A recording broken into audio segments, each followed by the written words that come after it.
F-14 Iran performed strike mission with massive 3000 kg ordnance. Iranian Air Force receiving 79 F-14 Tomcat air superiority fighters from the United States in the 1970s. The first fourth-generation combat jet ever to see service, and by far the most capable platform in air-to-air combat of its time. The fleet of elite fighters was very soon pressed into service against the invading forces of neighboring Iraq during the Iran-Iraq War. Iraq's Air Force retained a vast numerical advantage over the Iranian fleet.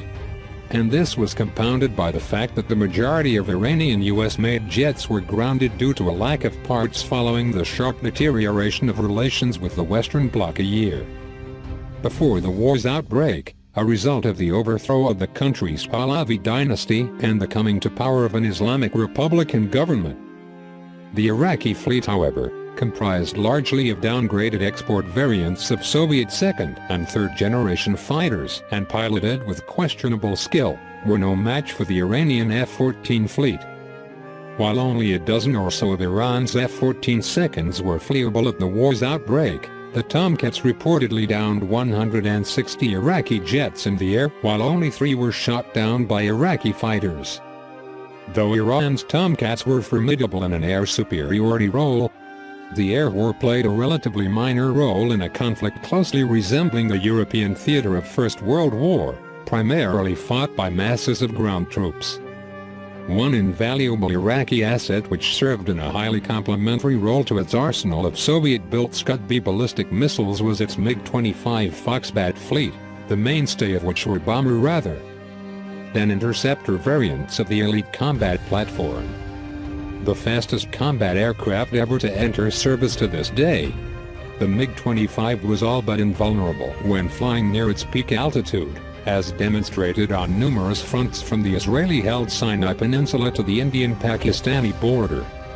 While Iran's Tomcats were acquired largely with interception of the MiG-25 jets in mind, they themselves struggled to down Iraq's Foxbats despite being perhaps the best-suited asset anywhere in the world for doing so. With bomber variants of the MiG-25, the MiG-25RB, wreaking havoc on Iranian cities, dropping high payloads with a considerable degree of precision from altitudes approaching 21 kilometers. Iran sought to acquire a similarly capable strike asset of its own.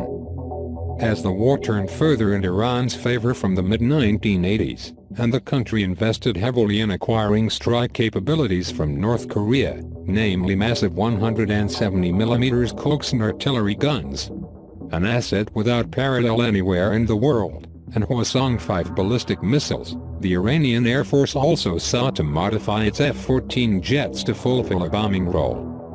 While the Tomcats lacked the high operational altitudes of the F-4 Phantoms, they were faster and carried a considerably higher payload. More importantly, however, the fear they inspired in Iraq's Air Force, turning back entire attack formations with their very presence due to their fearsome reputation, meant that they were far less likely to be intercepted.